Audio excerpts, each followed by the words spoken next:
ओम नमो भगवते वासुदेवाय। ओम नमो भगवते वासुदेवाय। ओम नमो भगवते वासुदेवाय। ओम ज्ञानाय नमः। सार्थ ज्ञानेश्वरी, दिवस 293, अध्याय 11, विश्वरूप दर्शन योग। श्री गणेशाय नमः। अर्जुन उवाच, हे ऋषिकेश, तव प्रकीर्त्या जगत प्रहुष्यति च अनुरज्यते एतत् स्थाने रक्षांसि भीतानि सन्ति दिशाः द्रवन्ति च सर्वे सिद्ध संगाः नमस्यन्ति। अर्जुन म्हणाला, हे अंतर्यामी ऋषिकेशा, तुमच्या विशेष कीर्तीने, महात्म्याने व गुणांच्या प्रभावाने सर्व जगत हर्षभरित होते आणि तुमच्यावर प्रेम करू लागते। तसेच राक्षसगण भयभीत होऊन दश दिशांमध्ये पळून जातात आणि सिद्ध गणांचे समुदाय आपल्याला नमन करतात, हे योग्यच आहे ना। तरी अर्जुना मी काळू आणि ग्रासीजे तो माझा खेळू, हा बोलू तुझा कीर आढळू मानू आम्ही। परी तुवाजी काळे अजी स्थितीची ये वेळे, ग्रासीजे हे न मिळे विचारासी। कैसेनी अंगीचे तारुण्य काढावे, कैचे नव्हे ते वार्धक्य आणावे, म्हणून करू म्हणसी ते नव्हे बहुत करुनी। नाहीतरी अर्जुना, मी सर्वभक्षक काळ आहे आणि समस्त विश्वाला ग्रासणे वा सगळ्यांचा संहार करणे हा तर माझा खेळ आहे, ही तर माझी लीला आहे। हे तुझे बोलणे कीर आढळू म्हणजे खरोखर अटळ आहे असे आम्ही मानतो। परंतु हे परमेश्वरा, तुवाजी म्हणजे आपण जे कालस्वरूप आहात, त्यांनी आज या स्थितीकाली जगाचे पालन करण्याऐवजी जगाला ग्रासून टाकावे, हे माझ्या विचाराशी जुळत नाही। अहो, अंगी असलेले तारुण्य कसे काढावे, नसलेले वार्धक्य कोठून आणावे, ह्या गोष्टी करू म्हटले तरी ज्याप्रमाणे व्हावयाच्या नाहीत त्याप्रमाणे जरी आपण स्थिती काळी संहार करू असे जे म्हणता, ते बहुत करून होण्यासारखे नाही।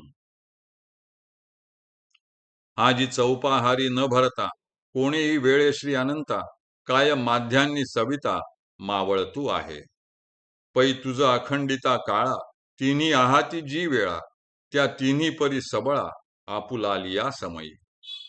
जे वेळी जे वेळी हो लागे उत्पत्ती, ते काळी स्थिती प्रळयो हारपती, आणि स्थिती काळी न मिरविती उत्पत्ती प्रळयो। पाठी प्रळयाची वेळे उत्पत्ती स्थिती मावळे, हे कायसेनही न ढळे अनादी ऐसे। हाजी म्हणजे अहो देवा, चौपाहारी म्हणजे 4 प्रहर देखील दिवस भरला नसतानाच हे श्री अनंता, कोणत्या वेळी सविता म्हणजे सूर्य माध्यांनीच मावळला आहे काय? इतकेच नव्हे तर पै म्हणजे असे पहा की आपण जे अखंडित असे कालस्वरूप आहात, त्या आपणास देखील महाराज उत्पत्ती, स्थिती व लय या तिन्ही वेळा वा स्थिती आहेत, आणि त्या तिन्ही स्थिती आपापल्या समयी सबळ वा पूर्ण सामर्थ्यवान आहेत। ज्यावेळी उत्पत्ती होऊ लागते त्यावेळी स्थिती व प्रळय या दोन्ही अवस्था हरपतात म्हणजे अस्तंगत होतात, आणि स्थिती काळी उत्पत्ती व प्रळय या दोन्ही स्थिती मिरवित नाहीत म्हणजे दिसत नाहीत। पाठी म्हणजे मागाहून येणाऱ्या प्रळयाचे वेळी उत्पत्ती आणि स्थिती या दोन्ही मावळून जातात। ही व्यवस्था कायसेनही म्हणजे कशानेही न ढळे म्हणजे न बदलता कायम असते, असा हा क्रम अनादी काळापासून चालत आलेला आहे।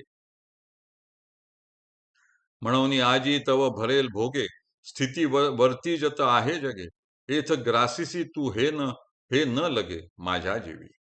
तव संकेते देव बोले, अगा या दोन्ही सैन्यासीची मरण पुरले, ते प्रत्यक्षची तुझ दाविले, येर यथा काळे जाण। हा संकेतु जव अनंता, वेळू लागला बोलता, तव अर्जुने लोकू मागुता, देखिला यथास्थिती।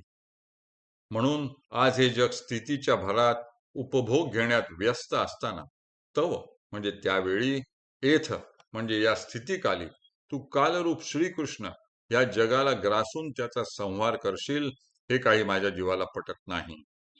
तव म्हणजे तेव्हा देव संकेताने म्हणाले, अगा म्हणजे अरे अर्जुना, या दोन्ही सैन्यांचेच मरण पुरले म्हणजे ओढवले आहे, हे मी तुला प्रत्यक्षच दाखविले।